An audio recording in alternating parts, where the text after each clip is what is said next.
أعوذ بالله السميع العليم من الشيطان الرجيم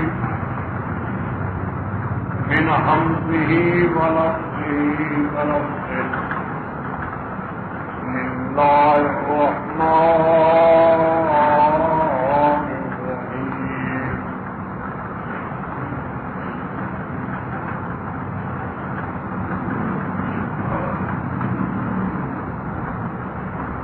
إن الذين يتلون كتاب الله وأقاموا الصلاة وأنفقوا مما رزقناهم سرا وعلانية يرجون تجارة لن تبور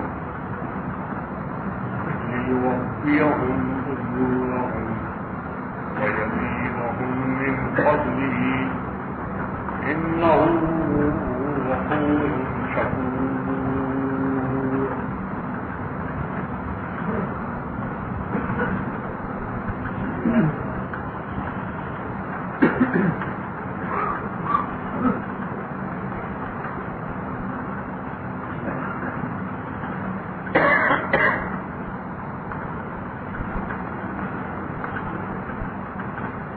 حاضرین مجلس،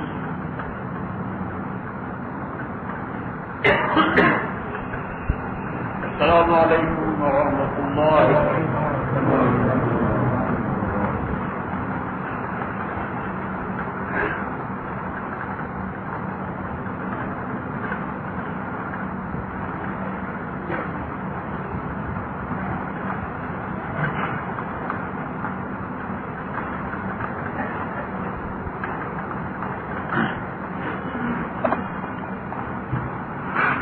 مسیح جو کچھ ہمیں عطا کیا گیا اس دین میں کے اندر عقیدے اور عمل کی دعوت ہے. عقیدہ درست اور صحیح بنے، عمل صالح نیک اور رسول اللہ صلی اللہ علیہ وسلم کے طریقہ کے مطابق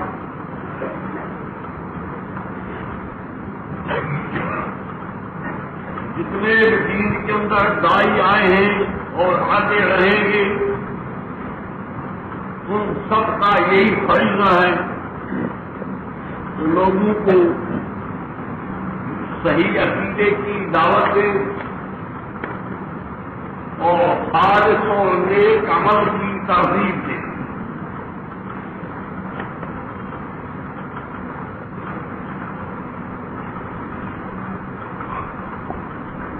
اللہ کا دین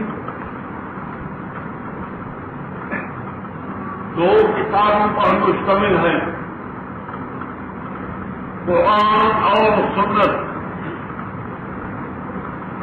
واذکروا نعمت اللہ علیکم وما انزل علیکم من الکتاب والحکمہ یعظکم بہ. اللہ کی نعمت کو یاد کرو اور قرآن اور سنت کو یاد کرو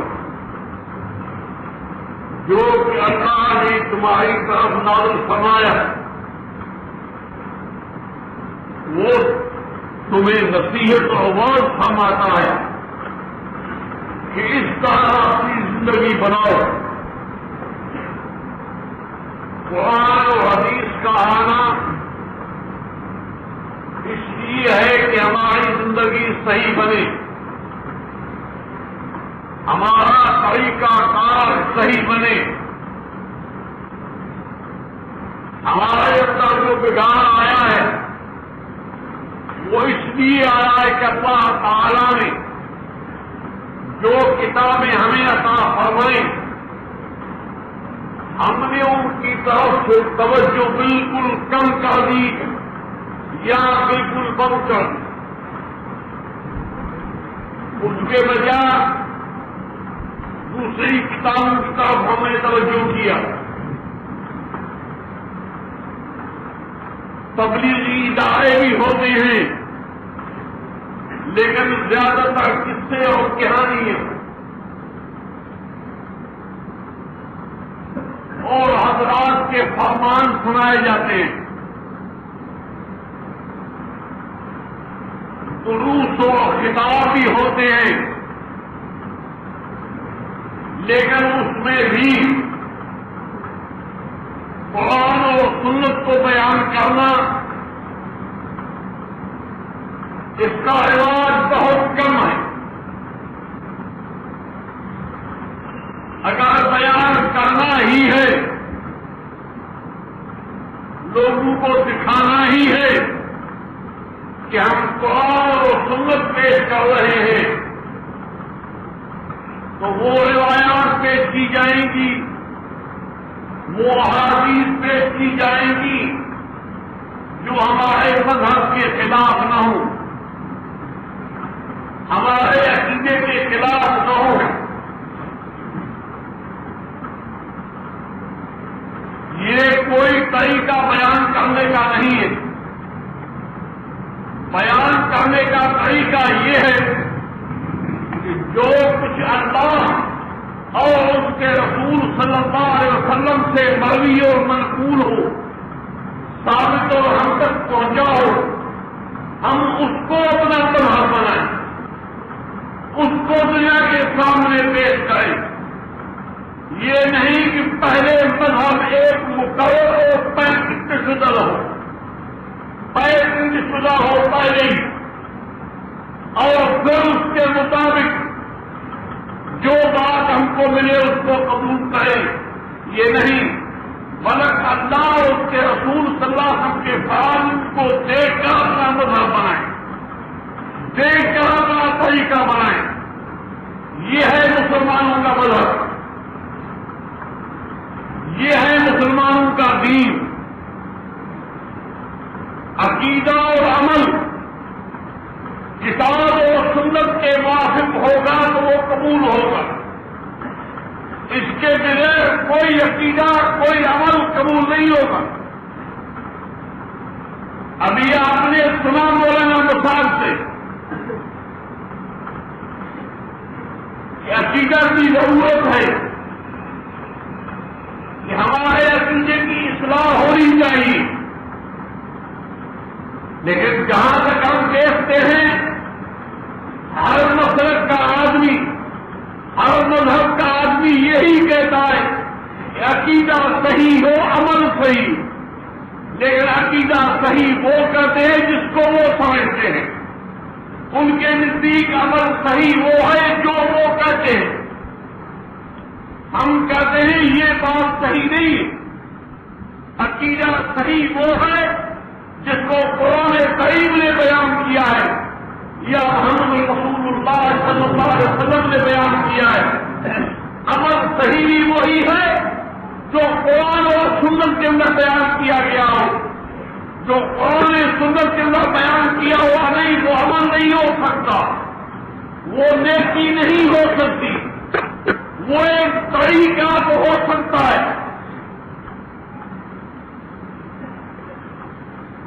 وہ ایک نمونہ تو ہو سکتا ہے،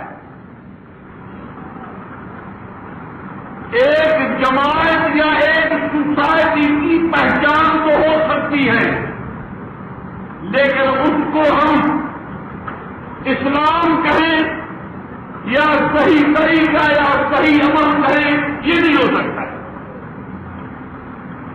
اس کے لیے کسی بزرگ کے عمل کی ضرورت نہیں، کسی قاضی اور مفتی کے فتویٰ کی ضرورت نہیں، کسی مجتہد کے فیصلے کی ضرورت نہیں، کسی حاکم وقت کا ارشاد ضروری نہیں۔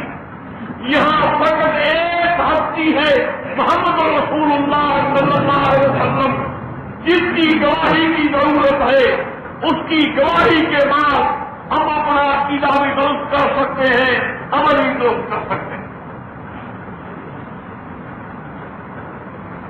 جب تک اس نقطے پر ہم نہیں آئیں گے، اس نقطے کو ہم نہیں اپنائیں گے، عقیدہ وہاں حاصل ہو سکتا ہے، نہ نیک عمل کوئی پلے پڑ سکتا ہے۔ اس لیے کہ عقیدہ اور عمل اس کے بھیجنے والا ایک اللہ، اور جس کے ہاتھوں بھیجا ہے وہ محمد رسول اللہ صلی اللہ علیہ وسلم، اور ہمیں سمجھا دیا کہ تمہاری ہدایت کے لیے، تمہاری رہنمائی کے لیے، تمہارا عقیدہ صحیح ہو، تمہارا عمل صحیح ہو، اس لیے ہم نے صرف اس آدمی، ایک آدمی کو بھیجا ہے۔ اور پھر اگر تمہیں یہ عقیدے کی بات سمجھائے، عمل کی بات سمجھائے، تمہیں ہر بات اس سے لینی ہے، کوئی استثناء نہیں فرمائی۔ ما آتاکم الرسول فخذوہ وما نہاکم عنہ فانتہوا، جو کچھ بھی تم کو میرے رسول صلی اللہ علیہ وسلم دے دے تمہیں لینا ہے، اپنے قول سے دے دے یا اپنے عمل سے پیش کر دے، تمہیں اس کو لے لینا ہے۔ وما نہاکم عنہ فانتہوا، جس بات سے وہ روک دیں تمہیں رک جانا پڑے گا، باز آ جانا پڑے گا، اس کو چھوڑنا پڑے گا۔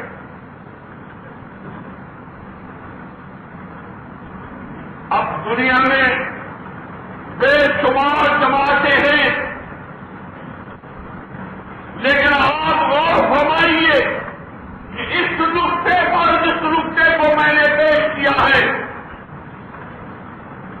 کہ عقیدہ بھی صحیح ہو اور عمل بھی صحیح ہو۔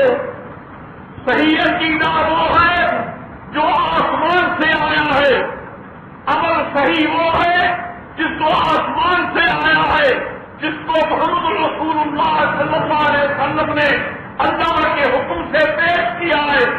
یہ وہ عقیدہ، اس میں یاد پر اگر آپ سلف صالحین کیا رسول اللہ صلی اللہ علیہ وسلم کے زمانے سے لے کر تخلیق انسان کے زمانے سے لے کر آدم علیہ السلام کے زمانے سے لے کر آج تک آپ غور کریں گے تو سوائے حدیث کے کوئی جماعت تم کو نہیں ملے گی جو اس بات سے متصف ہو۔ مدعی بہت دنیا میں آئیں گے، بڑی بڑی دعوے کریں گے، بڑے بڑے پوسٹر لگائیں گے، بڑے بڑے اعلان کریں گے، بڑے بڑے سب بات بتائیں گے، لیکن اس معیار پر اترنے والی جماعت حدیث کے سوا کوئی نہیں ہو سکتی۔ کیوں کہ اہل حدیث میں دو لفظ ہیں۔ اہل کی معنی تو ہر ایک جانتا ہے والا، اہل علم علم والا، اہل مال مال والا، اہل بیت گھر والا۔ لیکن آگے حدیث کیا ہے؟ حدیث ہے قرآن حدیث جو وحی الہی، تو اہل حدیث کی معنی اہل وحی، اہل حدیث کی معنی اہل وحی۔ یہ الفاظ یاد کرو، دھوکہ نہ کھانا۔ تمہیں کہتے ہیں یہ کوئی اسلامی لفظ نہیں ہے، اسلامی لفظ اہل حدیث اگر نہیں ہے تو کوئی اسلامی لفظ نہیں ہے۔ اگر تم اہل حدیث نہیں ہو تو کس چیز کے اہل ہو؟ اہل گرفت ہو، اہل بائبل ہو، اہل انجیل ہو، اہل کیا ویدر کے اہل ہو، کس چیز کے اہل ہو؟ اگر قرآن حدیث کے اہل نہیں ہو تو کس کے اہل ہو؟ مرداروں بتاؤ کس کے اہل ہو؟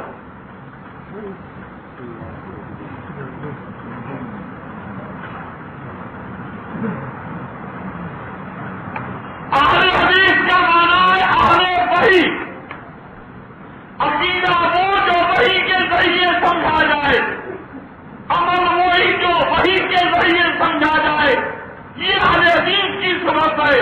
میں آپ کو بتاتا ہوں شروع سے ٹکر انسان کے ساتھ کس کا ہوا؟ شیطان کا۔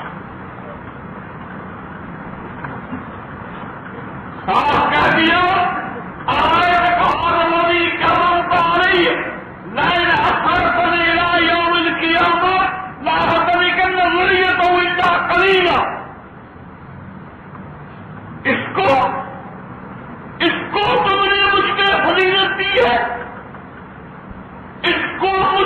فوقیتوں پر خریدی ہے، مجھے مہلت تو دینا ہوا لگے کیا ہوتا ہے، میں ان کی بنیاد اکھاڑ دوں گا، استحکام بولتے کسی کو جڑ سے اکھاڑ کر دیں گے، میں نہیں بڑھوں گا۔ اختلاف کیا تھا؟ وہی کس کو بولتے ہیں؟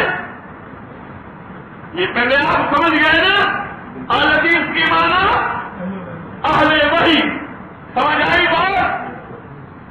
وحی کے مقابلے میں کیا ہے بتائیں آپ کو؟ سچ کے مقابلے میں کیا ہے؟ جھوٹ۔ حق کے مقابلے میں کیا ہے؟ باطل۔ سب جانتے ہو۔ اب بتاؤ وحی کے مقابلے میں کیا ہے؟ ہاں کیا؟ شیطان تو ہوا اللہ کے مقابلے میں، انسان کے مقابلے میں، وحی کے مقابلے میں کیا ہے؟ ہاں رائے کیا لے کر یہ بھی عام لوگ وہ بتاؤ جو جانے ہو، اس کے مقابلے میں ہے ہوا۔ ہوا جس کو ہمارا دل چاہے، ہماری طبیعت چاہے، ہماری خواہش، ہماری چاہت، یہ وحی کے مقابلے میں۔ اس لیے قرآن نے کہا ثم جعلناک علی شریعۃ من الامر فاتبعها ولا تتبع اهواء الذین لا یعلمون۔ ایک طرف شریعت ہے جس کو وحی الہی کہا جاتا ہے، وہ دو قسم پر مشتمل ہے، قرآن اور سنت، اور اس کے مقابلے میں ہے ہوا، اہوا، خیالات، اپنی چاہت، اپنی پسند، یہ اس کے مقابلے میں ہے۔ تو شیطان کی چاہت اس کے خلاف تھی کہ میں انسان کی تعظیم کروں، اس لیے وحی کا مقابلہ کیا۔ سمجھ آئی بات؟ یہ حکم ہو گیا کہ آدم کے پر منہ کر کے سجدہ کرو۔ یہ کس کا حکم تھا؟ اللہ کا حکم۔ اللہ کے حکم کو کیا کہتے ہیں ہم؟ یہ وحی تھی۔ شیطان نے ان کے مقابلے میں ہوا پیش کی، تو اہل حدیث اسی دن سے شروع ہو گئے جب وحی الہی کو ملائکوں نے قبول کیا، فرشتوں نے قبول کیا۔ پہلے اہل حدیث ملائک تھے، پہلے اہل حدیث فرشتے تھے، پہلے اہل وحی فرشتے تھے۔ حکم کو تسلیم کرتے ہوئے پہلے نہیں گر گئے، وہ وحی کا ہوا کا تابع تھا۔ اس نے اس بات میں ایک تعامل کیا، دنیا میں دو ہی فرقے ہیں، یا اہل حدیث ہے یا اہل ہوا ہے، تیسرا کوئی نہیں۔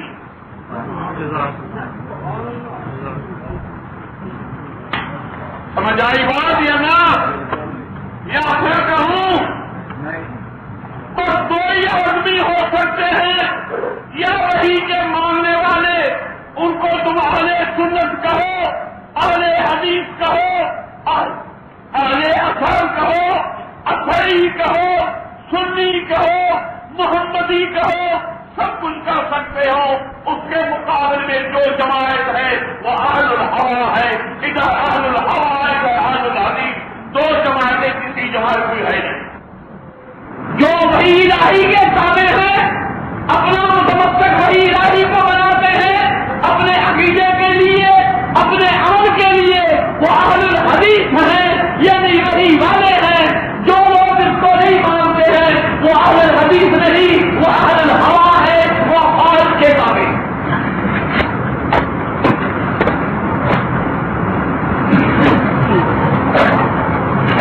چلتے چلتے کتنا بلاؤ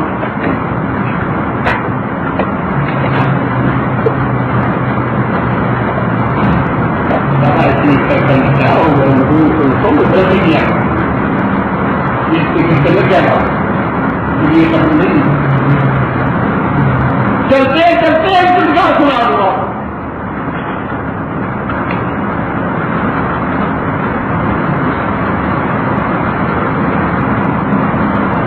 جتنے بھی محدثین ہیں، محدثین تو بہت ہوئے ہیں، اور 6 وہ آدمی ہیں جو آپ نے سنے، جن کو ہر ایک جانتا ہے۔ بخاری،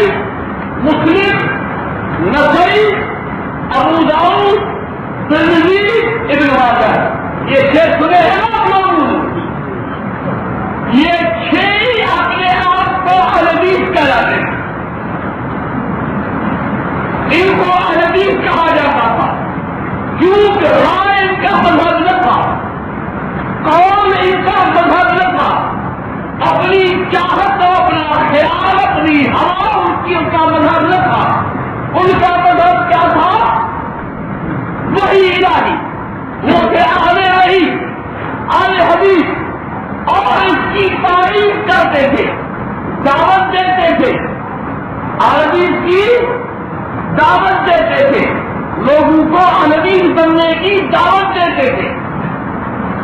چنانچہ مثلاً ایک واقعہ سناؤ آپ کو، امام بخاری رحمۃ اللہ علیہ ایک حدیث کے بارے میں کہتا ہے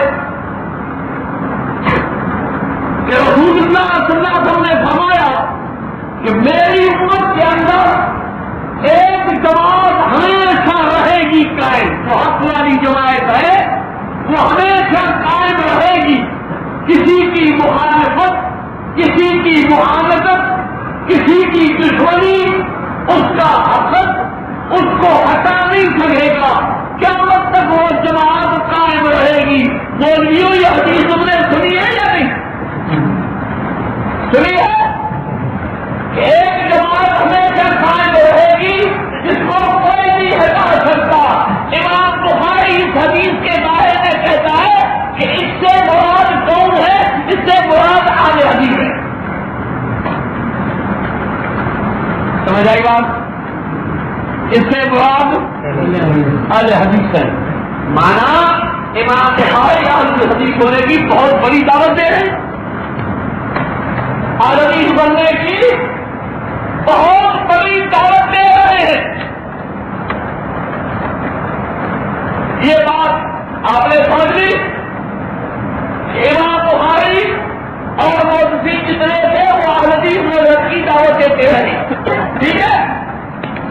یہ نقطہ یاد رکھنا، دوسری بات آتی ہے، پھر تم نتیجے میں پہنچو گے۔ یہ قاعدہ ہے محدثین کا، اصول حدیث کہیے، مصطلح کہیے، جو بھی کہیے، جو آدمی بدعتی ہو، بدعت میں گرفتار ہو، سنو غور سے سننا یہ بات، جو آدمی بدعت میں گرفتار ہو اور وہ اپنے بدعت کی دعوت دیتا ہو، لوگوں کو اپنے بدعت کے لیے لوگوں کو ترغیب دلاتا ہو، تو اس آدمی کی روایت معتبر نہیں۔ بیٹھا مولانا کیا یہی مصطلح اطلاع ہے یا کچھ اور؟ سب مولویوں سے پوچھو، پھر سنو۔ ایک آدمی بدعت میں گرفتار ہے، اس کی روایت، اس کی حدیث معتبر ہے یا نہیں؟ دیتا ہے، اس کے لیے لوگوں کو خیال دلاتا ہے، تو اس کی روایت معتبر نہیں ہے۔ اب جو لوگ کہتے ہیں کہ اہل حدیث بدعت ہے، تو بخاری بھی بدعتی، مسلم بھی بدعتی، نسائی بھی بدعتی، ابو داؤد بدعتی، ترمذی بدعتی، ابن ماجہ بدعتی، احمد بن حنبل بدعتی، احمد بن حنبل کو کہتے ہیں اگر اہل حدیث ولی نہیں تو دنیا میں اللہ کا کوئی ولی نہیں۔ سمجھائی بات؟ سارے محدثین بدعتی ہو گئے، کسی روایت کی، کسی کی روایت معتبر نہیں۔ جو کہتے ہیں کہ حدیث بدعت ہے وہ حدیث کیا سمجھتے ہیں؟ اس ہیرے سے رد کرتے ہیں کہ نہ ہو پاس نہ بجے بانسری، نہ ہو پاس نہ بجے بانسری۔ کہہ دو کہ یہ بدعت ہے، تو بدعتی کی کوئی بات نہیں مانے۔ جب بخاری بدعتی اور اس کی کیوں مانے، مسلم بدعتی اس کے دن کیوں مانے؟ مسلم تو مقدمے میں کہتا ہے ہم سارا بیان کرنا حدیث کیا کرتے ہیں، ہے وہ قانونی نہیں۔ امام مسلم شروع میں لکھتا ہے ہم جو کچھ بیان کرتے ہیں وہ حدیث کا مطلب بیان کرتے ہیں۔ سارے لوگ حدیث کی تبلیغ کر رہے تھے، یہ بات تھی۔ اگر یہ بدعت ہے اگر سارے بدعتی ہوئے اور بدعت کے داعی بھی ہوئے، بدعت کے مبلغ بھی ہوئے، لہٰذا کسی کی روایت معتبر نہیں۔ یہ خدا ہو، یہ داعیوں کی تاریخ ہے، یہ کمیونسٹ کی تاریخ ہے، لاطینوں کی تاریخ ہے، جو ہیلا بنا کے حدیث کو نہیں کو رد کرنا چاہتے ہیں۔ آج بدعتی کی بات کوئی نہیں مانے، وہاں یہ جھگڑا شروع سے چلا ہے۔ آدم علیہ السلام اہل وحی تھا اور اس کے اہل وحی تھے، شیطان اہل ہوا تھے، جنہوں نے بات نہیں مانی۔ آج تک انبیاء علیہ السلام چلے آئے، سب کا ایک طریقہ تھا. سب اہل وحی تھے, وحی کی دعوت دینے والے تھے, سب وحی والے تھے, باقی سب اہل ہوا تھے. اس وقت بھی جو شخص قرآن حدیث کو ماننے والا ہے وہ اہل حدیث ہے, وہ اہل وحی ہے. اس کے علاوہ باقی جتنے بھی ہیں وہ اہل ہوا. یہ ایک ڈھنگ بنایا ہے حدیث کو رد کرنے کے لیے, تاکہ حدیث کے ماننے کا موقع ہم کو لگے. جب حدیث کے وقت ماننے کا موقع نہیں ملا, حدیثوں کے ناقل سارے بجا دی, حدیثوں کا دفتر ختم ہو گیا. جب حدیثوں کے ناقل بھی ہو گئے بجا دی, حدیثوں کے دفتر بھی چلے گئے, تو اب ہم کہاں سے عقیدہ سیکھیں گے اور کہاں سے عمل یہ عمل سیکھیں گے؟ کوئی دوسری صورت ہے ہمارے پاس؟ یہی ایک جواب تھی, یہی ایک طریقہ تھا جس سے انبیاء علیہ السلام نے سیکھا, ان کے صحابیوں نے سیکھا, ان کے تابعین نے سیکھا, ان سے لے کر آج تک دنیا کے مسلمان سیکھتے رہے. اگر وہ چیز نہیں رہی تو ہم عقیدہ کہاں سیکھیں گے, عمل کہاں سیکھیں گے؟ لہذا عقیدہ سیکھنے کے لیے, صحیح عقیدہ معلوم کرنے کے لیے, صحیح عمل معلوم کرنے کے لیے ہمیں لازمی ہے کہ ہم وہی الہی کا رجوع کریں. ہمیں افسوس کی بات ہے کہ یہی وہ چیزیں, یہی وہ حدیثیں جن کا نام لیتے ہیں کہ ہمیں حدیث سے دکھاؤ, یہ جمع کن لوگوں نے کیا؟ ان لوگوں نے محنت کی, ان لوگوں نے کمائی کی. وہی اہل حدیث جنہوں نے جمع کی, شہروں سے, بستیوں سے, گلیوں سے, کوچوں سے, پیدل گئے, ہوا گئے, بے آرامی کی, نیند خراب کی, دھوپ اور ضرورتیں ساری چھوڑ دی. ان سارے ہاتھوں کے باوجود انہوں نے کی جان کر کے تمہارے سامنے رکھی. آج تم کھا رہے ہو اور کہتے ہیں یہ مذہب جو مذہب جو ہے یہ مذہب بدعت ہے, تمہیں کہنے شرم نہیں آتی؟ جس ہنسی میں کھاتے ہو اسی وقت کھاتے ہو, ہمارا جمع کیا ہوا مال کھاتے ہو اور ہم کا احترام کرتے شرم نہیں آتی؟ کس نے یہ حدیث جمع کی, کس نے یہ روایات جمع کی, کس نے پھولا سے حدیثوں کو گلیوں گلیوں میں جمع کیا؟ یہی تمہارے حدیث سے. امام ابو حاتم رازی بیان فرماتے ہیں کہ صرف حدیث جمع کرنے کے لیے مجھے 3000 میل پیدل چلنا پڑا. 3000 میل پیدل چلنا پڑا ہے. ابھی یہ پکے پکائی کے کھانے والے کہتے ہیں کہ یہ بتا دے ایک لفظ میں پوری محنت برباد کرنا چاہتے ہیں. معلوم ہے کس طرح لوگوں نے جمع کیا. امام طبرانی کا نام آپ نے سنا ہوگا, بہت بڑے محدث گزرے ہیں جنہوں نے معاجم لکھے, موجم کبیر, موجم صغیر, موجم اوسط. اس کے علاوہ اور کئی حدیث کی کتابیں اس نے لکھی ہیں. بہت سی روایتیں ان کی کتاب موجم کبیر بہت بڑا دفتر ہے حدیثوں کا. 23 جلدوں میں چھپی ہے کتابیں. جب ان کے سامنے یہ سوال آیا کہ تم نے اتنی حدیثیں جمع کی ہے کوئی نہیں کر سکا, تو اس نے کیا کہا کہ میری عمر کا حساب سر کیسا گزرا ہے, آرام سے, آئے سے, خوشی سے.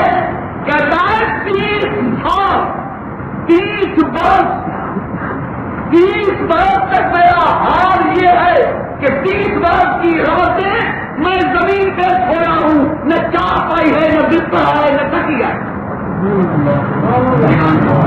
کون ہے اس قسم کی قربانی کرنے والے؟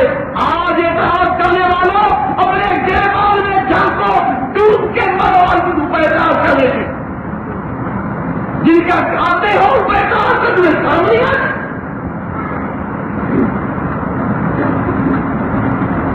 ان لوگوں نے یہ تکلیفیں اٹھا کر تم کو یہ سامان پہنچایا. وہی الہی پہنچائی. آج تم کہتے ہو ان کا نام لینا بھی بدعت ہے. کتنا ظلم و اندھیر ہے, کتنی غلط بات ہے. حالانکہ کتاب کی طرف منسوب ہونا کوئی عیب نہیں. کیا عیسیٰ علیہ السلام کی قوم مسلم نہیں تھی؟ عیسیٰ علیہ السلام کی قوم مسلمان نہیں تھی؟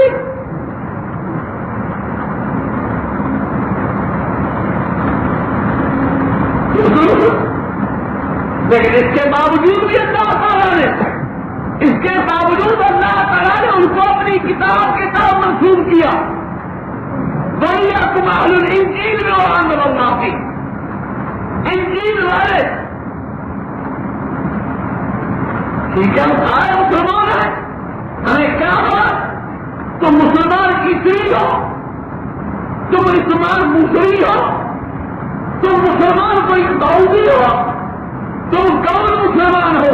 محمدی مسلمان جب ہو سکتے ہو کہ عربی بن تمام ہے. تو جن لوگوں نے سارا کام کیا وہ حدیث سے عربی سورہ تاریخ کو زندہ کیا, عقیدے کی نگرانی کی, عمل کی نگرانی کی, جمع کی. امام عبید بن یعیش امام بخاری کے استاد ہیں. عبید بن یعیش بخاری کے استاد ہیں. وہ اپنا واقعہ بیان کرتا ہے, حدیث میں لکھتا تھا, آپ سے لکھتا رہتا تھا 30 برس تک یہ حال تھا.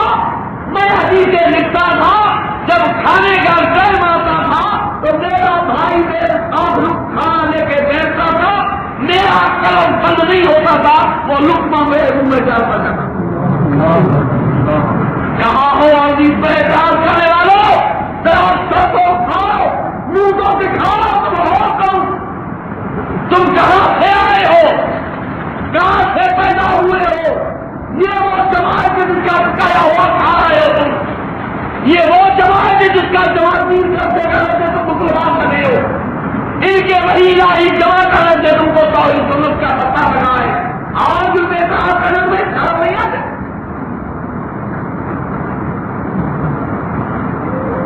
یہی بات اصل ہے کہ ان لوگوں نے وہی الہی کو ضائع کیا, دنیا کے سامنے پیش کیا.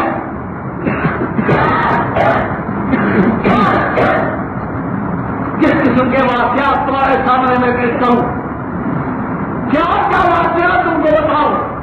تم حیران ہو جاؤ گے کہ ان لوگوں نے کیا تکلیفیں اٹھائی. امام ابن ابی حاتم ابو حاتم راوی کا بیٹا بتاتے ہیں کہ ایک مجلس میں ہم تھے, ابھی اس کا مذاکرہ ہو رہا تھا, بازار سے گزرے, مچھلی دیکھی, خریدنی بتائیں گے, لے گئے. وہاں پہنچے تو درد شروع ہو گیا. اچھا جی درد شروع کرتے پھر بتاتے ہیں, درد شروع ختم ہوا تو مذاکرہ شروع ہو گیا آپس میں, مذاکرہ ختم ہوا تو لکھنا شروع ہو گیا. اس طرح ایک بات پر دوسرے تیسری بات یہاں تک وہ چھوڑنی پڑی. آگے بھوک کے دائم کچی مچھلی کو نہیں کھایا, پکانے کا موقع ملا. یعنی دنیا کی لذتوں کو, دنیا کے عائشوں کو, دنیا کی خوشیوں کو انہوں نے محمد رسول اللہ صلی اللہ علیہ وسلم کے دین پر اس بڑی الہی پر قربان کیا. انہیں کی مثالی زندگی تھی دنیا کے سامنے تھی, جو آج بتلاتی ہے کہ کیا عمل کا طریقہ ہے. پھر ان باتوں کے ساتھ ان کا پھر حال دیکھیے. کہیں بیٹھے ہیں, کبھی کہاں جاتے ہیں, کبھی کہاں جاتے ہیں, کبھی کہاں جاتے ہیں. امام بخاری رحمۃ اللہ علیہ کے کچھ شخص کہتا ہے کہ شاید وطورن عراقیت, وطورن یمانیت, وطورن عراقیت, وطورن یمانیت, وطورن حجازیت, وطورن عذاب اسرا. ایک تو ان کا گھر نہیں تھا, ایک ان کا وطن تھا, کبھی یمن میں جاتے ہیں، کبھی مصر میں جاتے ہیں، کبھی شام میں جاتے ہیں، کبھی عراق میں جاتے ہیں، کبھی ایران سے ایران میں جاتے ہیں، کہاں جاتے کوئی حدیث رسول اللہ سننے میں آ جائے جو ہم نے نہیں سنی. ایک ایک حدیث کے لیے مہینوں کرتے تھے اور جب تک وہاں جا کر وہاں سے پوچھتے تھے اور معلوم کرتے تھے، تحقیق کرتے تھے، تفصیل کرتے تھے. یہ ہے وہ لوگ وہاں. تو یہ قرآن حدیث کی خدمت کرنے والے شروع سے چلے آئے ہیں، وہی الہی کے سنبھالنے والے شروع سے چلے آئے ہیں.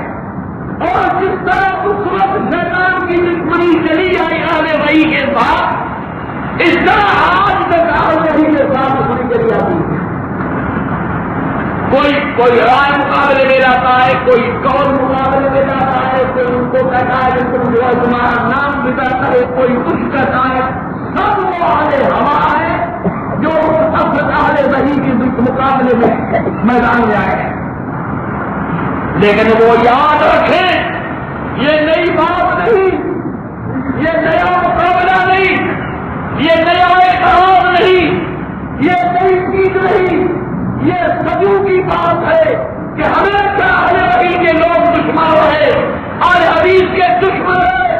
اس زمین کے راستے پر طرح طرح کے فرقے آئے، طرح طرح کی جماعتیں آئیں، کئی لوگ پیدا ہوئے، لیکن جس کو آنکھ میں کیا کیا سوال جس کا دوسرے سب کو برداشت کرتے ہیں، مگر یہ ان کو برداشت نہیں جو اہل وحی ہے. جتنے دشمن آئے ہیں ان کے لیے آئے ہیں، مگر تم یہ نہ سمجھو کہ اس سے تمہاری تاریخ ختم ہو جائے گی جس وقت تمہارے اندر ایمان موجود ہو. جتنے مخالف آئے وہ اپنی موت خود مرتے گئے، یہ بھی اپنے موت مر جائیں گے. تمہارا کوئی پال بھی جائے گا تمہارے اندر ایمان موجود ہو اور وہی رائے پر یقین ہو، تمہارے سنت پر یقین. لیکن اگر تمہارے یقین کے ساتھ خراب آ گیا تو پارٹی کو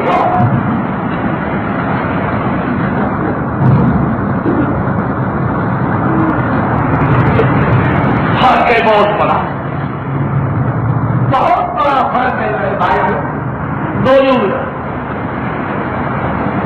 اس لیے اپنا عمل اور اپنا عقیدہ کتاب اور سنت کی روشنی میں درست بنائیں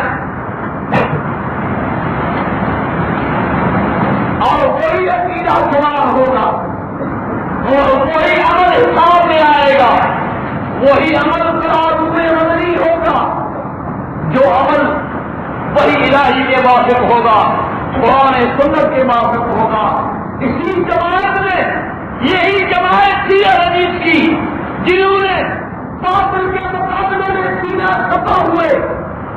تم کیا ہو؟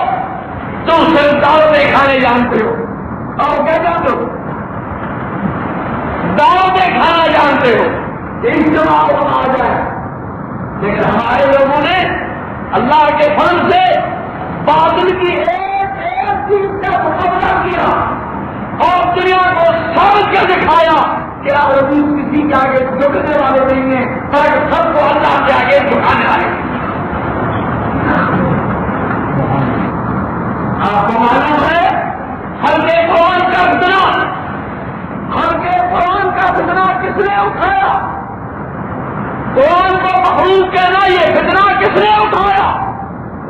سب سے پہلے یہودیوں نے اٹھایا، جنہوں نے کیا کہا انہانا حصہ قوم مذہب یہ انسانی کلام ہے.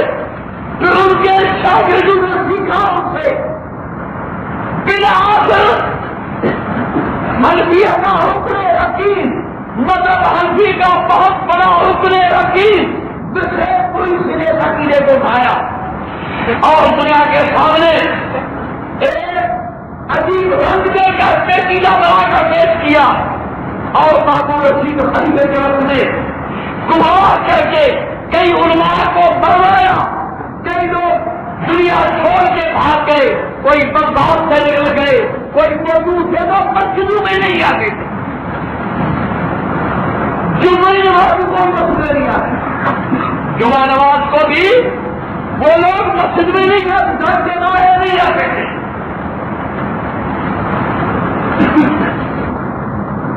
اور بہت بڑا فتنہ کھڑا کر دیا، پھر وہ فتنہ ہوا جہل بن صفوان اور پانچ دوسرے اس طرح عقیدے کو انہوں نے کرایا کہ اللہ کا قرآن جو ہے وہ کلام مخلوق ہے، اس پر بڑا بحث ہوا، آخر نتیجہ یہ ہوا کہ کئی لوگ سینہ چھپا ہوئے، وہ صاحب محدثین تھے، صاحب حدیث تھے، حدیث کہلانے والے تھے، اگر وہ بدعتی تھے تو ان کی قربانیاں قبول ہوگی؟ خدا کے واسطے کچھ شوق کرو، کچھ سوچو۔ وہ امام بریلوی کو گدھے میں ایک فٹ لوگ کا گلے میں ڈالا اور گدھے میں لے کے جا رہے ہیں، کہیں باز آ جائے، وہ آواز کرنا سنو، اللہ کا قرآن کلام اللہ ہے، وہ مخلوق کسی کا نہیں، اللہ کا کلام ہے۔ بے شک میرے ساتھ یہ تکلیف ہو، آنے والی دنیا دیکھے کہ مسلمان کا کام ہے کہ حق کے لیے قربانی کرنی چاہیے۔ انتظار سے بڑھ گئے اور کئی لوگ اس کے ساتھ پوری جماعت تھی، اس کو جیل میں چھوڑا گیا، مارا گیا، کوڑے لگائے گئے، پیٹا گیا، ان کو پیٹ پیٹ کر وہ وہی مر گئے۔ ان ظالموں نے نہ اس کو غسل دیا، نہ اس کو کفن دیا، نہ انہیں جنازہ بنا، ایسے حقیق حقیق کے گلے میں استعمال کر دیا، گلے ڈال دیا۔ یہ تھے وہ اہل حدیث جن کو تم آج بدعتی کہتے ہو، خدا کے سامنے تمہارا کیا ہوگا؟ حدیث کا ہاتھ ہوگا۔ ایک آدمی نے اس کو سنایا کہ خدا آدمی کہتا ہے کہ ہر حدیث دو لوگ ہیں، اماموں نے ہمارا تو صدیق ہے، صدیق ہے، صدیق ہے، صدیق کے مگر ملک میں تھی، دل سے کہا یہ مطلب کیا کھول ہے؟ وہی کوڑے کھا رہے ہیں اکیلے، ہلکے سوال کے بدلے پر بار بار جیل میں جاتے ہیں، بار بار کوڑے کھاتے ہیں، بار بار کی قربانیاں کھاتے، یہ عالمی ہوئے قربانی کی۔ ہاں تمہاری دال کے کھانے کے موجود نہ ہے، اتنی غداری، اتنی بے وفائی، اتنی خاموشی کری تمہیں نہیں چاہیے۔ امام مالک کے زمانے میں ایک اخلاق تھا چوری طلاق کا کہ کسی کو جبر سے طلاق دلائی جائے، کوئی آدمی اس کو ڈرا کر دبا کر طلاق دلوا دے، دلوری بھی نہیں ہوتا، اب وہ نہیں دے سکتا، کیوں اپنی بیوی کو چھوڑے، لیکن جان کی مجبوری، مہاراجا کا جان کا خطرہ، عزت کا خطرہ، نہیں اپنی جان عزت بچانے کے لیے طلاق دے دیتا۔ اب آپ کہتے ہو یہاں اس سوچ سے خدا نے کہو کہ کیا یہ طلاق بنی چاہیے، یہ طلاق ہو سکتی ہے، وہ دینے کے لیے تیار نہیں، وہ اپنے بیوی کو نہیں چھوڑتا، بیوی اس کو نہیں چھوڑتی، وقت کا حاکم جب اس کو مجبور کرتا ہے، اس کو مارتا ہے، ڈراتا ہے، تباہ کرتا ہے، ڈراتا ہے، وہ دماغ سے طلاق کر دیتا ہے۔ خدا نے کہو کہ یہ کہ طلاق ہو سکتی ہے نہیں، لیکن اس وقت یہ مسئلہ چلا تھا، انہوں نے حنفیہ کا مذہب ہے کہ طلاق ہو سکتی، جو دعویٰ کرتے ہیں کہ بادشاہ سب ہمارے حنفی ہیں، بڑے سب ہمارے حنفی ہیں، وہ اس لیے کہ بڑوں کے آفات کے لیے یہ کر رہے ہیں، ان کی آفات کے لیے اس قسم کے مسائل بنائے گئے کہ بڑے آدمی وہ جس کی بیوی پسند ہے تمام کا تمام کروا کے گھر میں دے۔ جب یہ مسئلہ چلا، وقت کے حاکموں نے کو قبول کیا، امام مالک کے میدان میں کھڑا ہو گیا، کوئی وہاں مالکی مذہب نہیں تھا،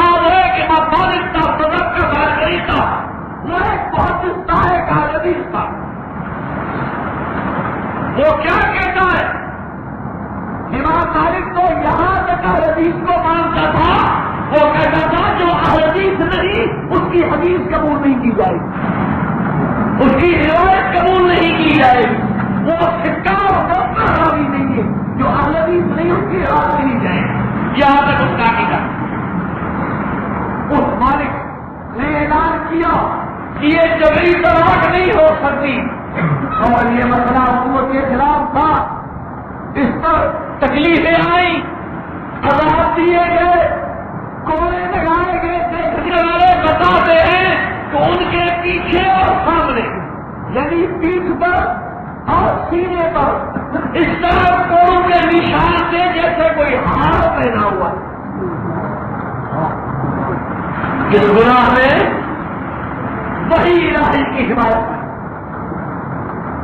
وہی الہی کی حمایت میں بنا کر اس کو اونٹ پہ چڑھا کر منہ چلا کر کے اس کی تشہیر کی گئی۔ رستے سے چلا گیا، لوگ دیکھے دیکھو اس نے حکومت کی مخالفت کی۔ دونوں طرف سے رستے پر دونوں طرف سے لوگ بے شمار لوگ کھڑے ہیں، کئی بیچارے تو حیران ہیں کہ دیکھو ایک طرف اتنا بڑا عالم، دین کا عالم، حدیث بنانے والا، اس کے ساتھ کیا کیا جا رہا ہے۔ کوئی تو یہ کہہ رہا ہے کہ جی بس اللہ تعالیٰ حقیقی ایک ایسی توفیق ہم کو دے کہ حق کے لیے کئی تماش بھی دیکھا حکومت سے ٹکر لانا کوئی آسان بات ہے، اتنے بڑے مفتی جھوٹے ہو گئے، یہ ایک سچا ہے، سمجھ لو۔ اور امام مالک کیا کہہ رہا ہے دوسری کو کھڑے کھڑے کہہ رہا اپنے منہ کو کھول کر کہا کہ لوگوں مجھے جانتے ہو میں کون ہوں، دیکھو مجھے میں کون ہوں، من کر عرفنی فقد عرفنی ومن لم يعرفنی فانا مالک بن انس اقول عند طلاق المقر ليس بشيء۔ کہتے مجھے جانتے ہو میں کون ہوں، اگر جانتے ہو تو ٹھیک ہے، نہیں تو میں مالک انس کا بیٹا ہوں، میں خود ہوں، میں کہتا ہوں یہ جبری طلاق واقع نہیں ہوگی، نہیں ہوگی، نہیں ہوگی۔ یہ آدمی سے کیا ہونے سے آج تمہارے اندر عملی کمی آئی ہے، دوسروں کے منہ کھول گئے ہیں، کبھی تمہیں بدعتی کہتے ہیں، کبھی تمہیں کچھ کہتے ہیں، کبھی کچھ کہتے ہیں، مذہب کا کوئی اصول نہیں ہے جو تمہاری عملی کوتاہی کرتی ہے۔ آئیے عملی مثال کو سندھ کا مشہور عالم علامہ ابو الحسن سندھی، آپ نے سنا ہوگا۔ ابو الحسن سندھی دو ہے، ایک صغیر ایک کبیر۔ کبیر وہ ہے جو محمد بن عبد الحادی کے نام سے مشہور ہے، وہ محدث تھا، صحاح منتخب ان کے حاشیے لکھے ہوئے ہیں، بخاری مسلم ابو داؤد نسائی ترمذی بن ماجہ سب ان کے حاشیے لکھے ہوئے ہیں۔ اس شخص نے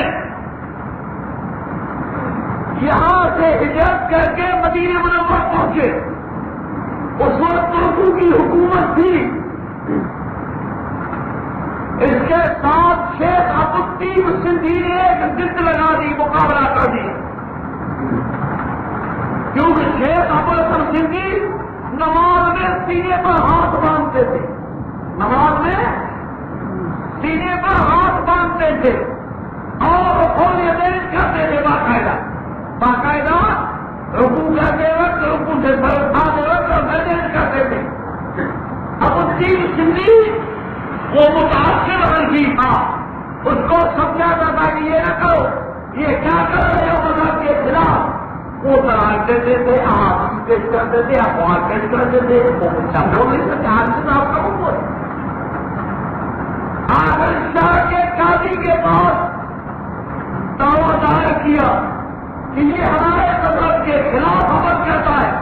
قاضی نے ان کو بلایا کہ یہ آپ کیا کر رہے ہیں مذہب کے خلاف، ناک کے نیچے ہاتھ ڈالا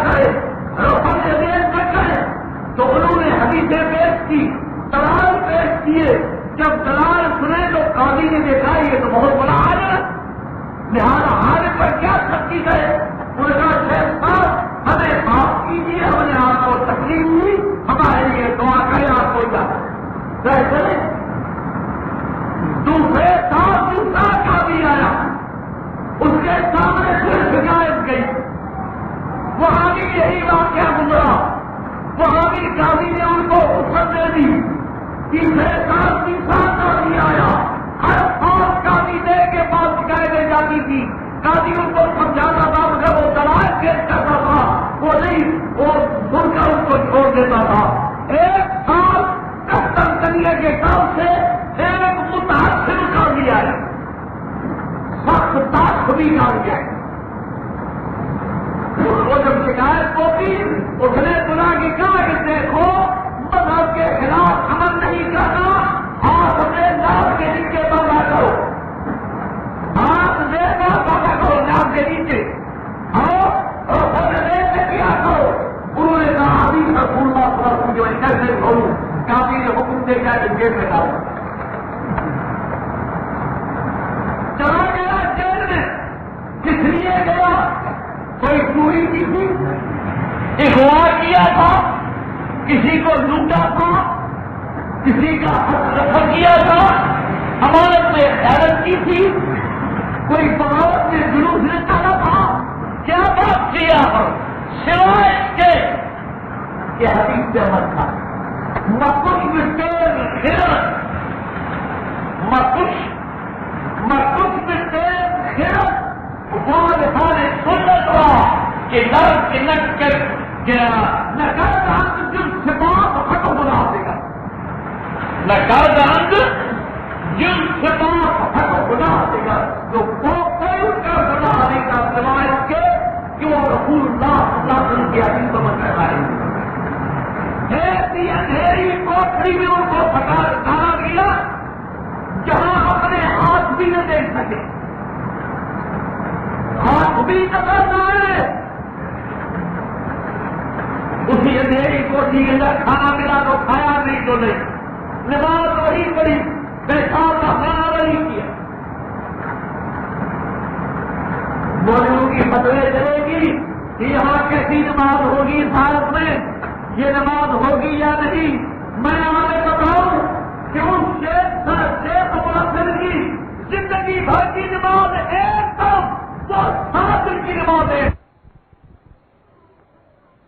ساتھ کے پاس گئے، کہنے لگے وہی کہنے لگے جو آج کے ہمارے کہتے جی ہمیں بہت بڑے کام ابھی کرنے ہیں، یہ چھوٹے کام چھوڑ، ہمیں تو بڑے کام کرنے ہیں۔ حضرت درس بند ہو گیا، تعلیمی سلسلہ بند ہو گیا، اب آپ اس بات کو چھوڑ دیجیے تاکہ تعلیمی سلسلہ جاری رہے۔ اسی نے کہا بات سنو، اللہ کی قسم قدم جا کے کہائیں، اللہ کی قسم جو کچھ رسول اللہ صلی اللہ علیہ وسلم سے ثابت ہے میں ہرگز نہیں چھوڑوں گا، جو آپ سے ثابت نہیں ہے وہ میں ہرگز نہیں کروں گا۔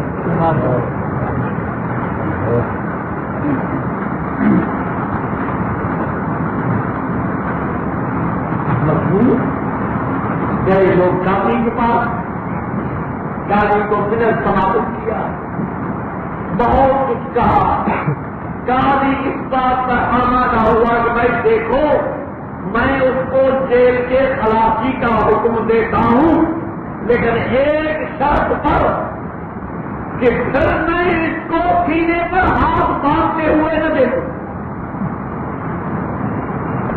اگر میں نے دیکھ لیا تو پھر جیل میں ڈالوں گا۔ لوگ آئے شیخ صاحب پاس چڑھتا قاضی کا اللہ تعالیٰ نے سر چکرا دیا، وہ دل اللہ ظالمی، ظالموں کو اللہ تعالیٰ گمراہ کر دیتا ہے۔ جناب قاضی نے یہ کہا ہے کہ اگر میں نے اس کو پھر سینے پر ہاتھ رکھتے ہوئے دیکھا تو پھر جیل میں بھیجوں گا، لہٰذا آپ اتنی مہربانی کریں کہ چادر پہنتے ہیں ہمیشہ، اگر باندھتے ہیں وہ نہیں دیکھیں گے۔ بڑی بے سرا کر شیخ صاحب نے یہ بات مانی، جیل سے نکل آیا، خدا کی شان ایک دفعہ نماز پڑھ رہا تھا تو نماز پڑھتے کسی نے کہا کافی بیچارہ مر گیا تو چادر اٹھا کے باہر دے سمجھ آئے گا. تو یہ وہ لوگ تھے جن کو آج تم کہتے ہو بدعتی. سنت کی حفاظت ان لوگوں نے کی, سنت سے عمل ان لوگوں نے کیا, عمل ان لوگوں نے کرایا, عمل کے لیے راہ ہموار انہوں نے کی, اب کے ثابت کرنے کے لیے تکلیفیں اٹھائیں, اذیتیں برداشت کی, مخالفت کے سامنے سینہ سفر ہو گئے, ہر کسی مصیبت کو, ہرانے والی مصیبت کو اللہ کے خالی پہ قبول کیا. یہ ان لوگوں کی شان. اور ان کا مطلب یہ تھا کہ ہمارا عقیدہ بھی صحیح ہو اور عمل بھی صحیح ہو. اب آئیے اس مثال پر. انہوں نے تو عقیدہ جو پیش کیا وہ خالص عقیدہ پیش کیا.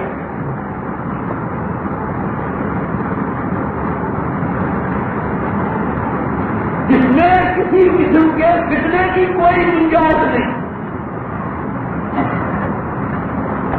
اتفاق اور اتحاد کی تعلیم دی, محبت اور میلاد کا سبق دیا, اور وہ بھی اپنی طرف سے نہیں, وہی الہی کی روشنی نے. اور کہا فَإِنْ تَنَازَعْتُمْ فِي شَيْءٍ فَرُدُّوهُ إِلَى اللَّهِ وَالرَّسُولِ إِن كُنتُمْ تُؤْمِنُونَ بِاللَّهِ وَالْيَوْمِ الْآخِرِ ذَلِكَ خَيْرٌ وَأَحْسَنُ تَأْوِيلًا. اے لوگوں, جہاں بھی تم میں کوئی اختلاف ہو تو وہ فیصلہ اللہ اور اس کے رسول صلی اللہ علیہ وسلم لے آؤ, قرآن سنت کا فیصلہ کرو, سب باتوں کو چھوڑ دو, سب کتابوں کو چھوڑ دو, سب اقوال کو چھوڑ دو, ایک قرآن اور سنت کو لے لو, وہاں اس کا فیصلہ کر دو, جس سے تمہارا میدان اچھا ہوگا اور بھی اچھا ہوگا. کہ تم ایمان کہاں ہو. انہوں نے یہ تعلیم دی کہ بھائی میدان کرو, قرآن سنت کرو, لیکن ہمارے دوست اس بات سے راضی نہیں ہوتے. کس بات سے راضی ہوتے؟ کوئی کہتا ہے جس کا ہم زیادہ ہو, بھائی اب سید کو دیکھو, اکثر ہمارے طور پر نام کہتے ہیں سید کا, ان کا سید ایک بت بن چکا ہے. ہماری طرف زیادہ آدمی ایک بت بن چکا ہے, اس کا بت بن چکا ہے. کہ ہمارے پاس سید ہے, اور کبھی یہ تو تھوڑے لوگ ہیں, شرزما کلیلہ ہے. سنا ہوگا تم نے, شرزما کلیلہ ہے, لیکن یہ پتا ہے کہ یہ سنت کس کی ہے؟ شرزما کلیلہ کہنا سنت کس کی ہے؟ تو فرعون کی سنت ہے. یہ تو ہے فرعون کی سنت, جس نے کہا خدمت الکلیم. یہ تو تھوڑی بات ہے, زیادہ ہے. کثرت سے نام فرعون کو ہوا. ابراہیم علیہ السلام نے کثرت سے نام نہیں کیا, محمد رسول اللہ صلی اللہ علیہ وسلم نے کثرت سے نام نہیں کیا, مسلمانوں نے کبھی کثرت سے نام نہیں کیا. انہوں نے نام کیا تو اللہ کی مدد پر, اللہ کی نصرت پر, اور کہنے لگے کب دن فیصل خلیلت غلبت فیصل خطیت بزن اللہ. اللہ کا حکم ہوگا تو تھوڑے لوگ زیادہ لوگ غالب ہو گئے. یہ ہے مسلمانوں کی تاریخ. اور اس کے ساتھ ساتھ دنیا کو یہ دعوت دی کہ عقیدہ جب تک درست نہیں ہوگا تمہارا عمل کامیاب نہیں ہوگا. لہذا عمل کو خالص اللہ کے لیے بناؤ. عمل کار یرجو لقاء ربہ فلیعمل عملا صالحا ولا یشرک بعبادۃ ربہ احدا. جس کو امید ہے کہ آخرت میں میں کامیاب ہو جاؤں اور آخرت میں سرخرو ہوں, نجات حاصل کروں, تو اس کو چاہیے کہ نیک عمل کرے اور اس عمل میں اللہ کے ساتھ کسی کو شریک بنائے. ان الذین تابوا واصلحوا واعتصموا باللہ واخلصوا دینهم للہ فاولئک مع المؤمنین وسوف یؤتی اللہ المؤمنین اجرا عظیما. 4 کام کرو گے جب تم مسلمانوں میں شمار ہو گے, تمہارے مسلمان مومنین کے اندر اسلام والوں کے اندر تمہارا شمار اس وقت ہوگا جب تمہارے اندر 4 کام ہوں گے. ان الذین تابوا پہلے تو اپنے قرآن سے توبہ کرتی اپنی غلطی سے، غلط عقائد سے، غلط اعمال سے، غلط طریقے سے باز آ جاؤ، توبہ کرو. اس کے بعد واصلحو نیک کام کرنے لگو، صحیح عقیدہ ہو، صحیح عمل ہو، نیک اخلاق ہو. 2 باتیں. تیسری بات واعتصموا باللہ، اللہ کے رسی کو مضبوط سے تھام لو، اللہ کے دروازے کو پکڑ لو، دوسرے دروازے چھوڑ دو، دوسرے دروازے چھوڑ دو. چوتھی بات وَأَخْلَصُوا دِينَهُمْ لِلَّهِ، اللہ کے دین کو اللہ کے لیے خالص رکھو. اللہ نے تمہیں خالص دین دیا ہے، صرف قرآن سنت، تم اس کے ساتھ دوسری ملاوٹ نہ کرو. جس چیز میں ملاوٹ ہوتی ہے وہ چیز نقصان کا ہو جاتی ہے. ملاوٹ جان کے لیے خطرہ ہے، دین میں ملاوٹ ایمان کے لیے خطرہ ہے.